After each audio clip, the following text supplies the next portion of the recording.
Assalamualaikum warahmatullahi wabarakatuh. Perkenalkan, nama saya Arafatus Sukma Wahyudinillah, NIM 2302041110024. Di sini saya akan mempresentasikan proposal penelitian saya di mata kuliah Metodologi Penelitian kelas A yang diampu oleh Bapak Misri.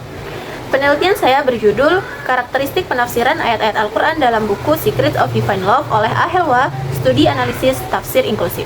Dengan beberapa latar belakang. Yang pertama yakni banyak sekali kutipan-kutipan ayat Al-Quran dalam buku Secrets of Divine Love tanpa mencantumkan teks aslinya dalam berbahasa Arab, melainkan hanya terjemahan saja ataupun hanya sekedar kutipan simbol angka surah dan ayatnya yang kemudian ditafsirkan oleh Ahelwa.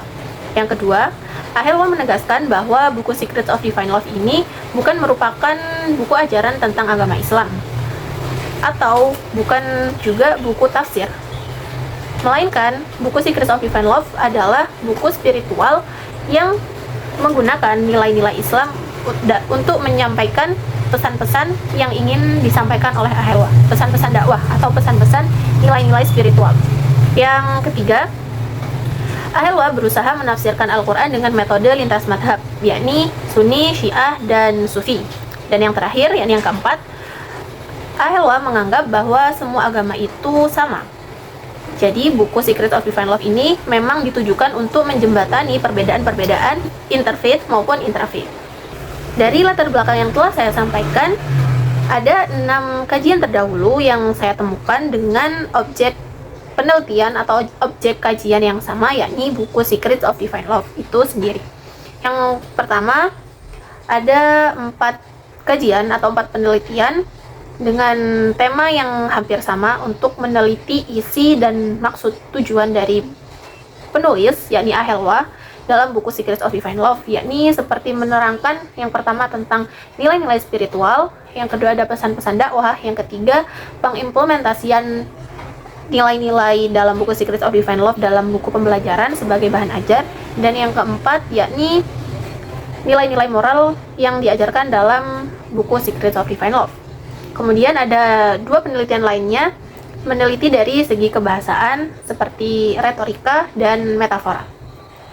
Keenam-enamnya itu diteliti oleh, yang pertama ada Ashifa Mardiani di tahun 2022, yang kedua ada Nur Anggi Fitriani 2025, yang ketiga Hani Prasetya Ningtyas 2023, Ai Almaratus Sakhomah di 2022, Arini Irhamni 2024, dan Yulia Fitrah Nitami di 2022.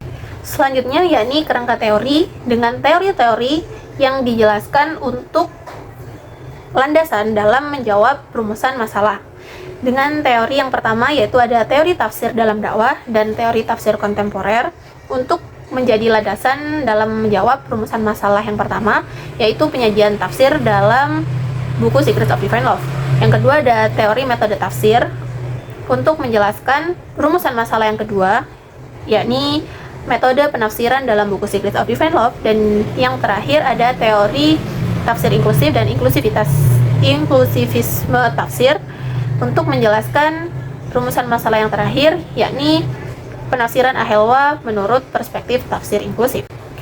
Selanjutnya yakni metode penelitian. Penelitian ini merupakan jenis penelitian kualitatif, yakni studi dokumen atau teks dengan pendekatan tafsir inklusif, di mana pendekatan ini dipercaya dapat mengidentifikasi dan menjelaskan penafsiran Ahelwa yang bersifat lintas madhab. Kemudian sumber-sumber data yang dibutuhkan dalam penelitian ini ada 2, yakni sumber primer dan sumber sekunder. Sumber primer merupakan objek penelitian itu sendiri, yakni buku Secrets of Divine Love, dengan sumber-sumber sekunder yang diambil dari sumber data sekunder yang diambil dari buku, artikel, maupun jurnal-jurnal ilmiah, atau bahkan media dan blog yang berkomentar mengenai buku Secrets of Divine Love. Kemudian data-data dikumpulkan dengan menggunakan metode kepustakaan atau library research dan diolah dengan metode literatur review. Baik, sekian presentasi dari proposal penelitian yang telah saya sampaikan. Apabila ada kesalahan kata dan kekurangan mohon dimaklumkan. Sekian dari saya. Terima kasih. Wassalamualaikum warahmatullahi wabarakatuh.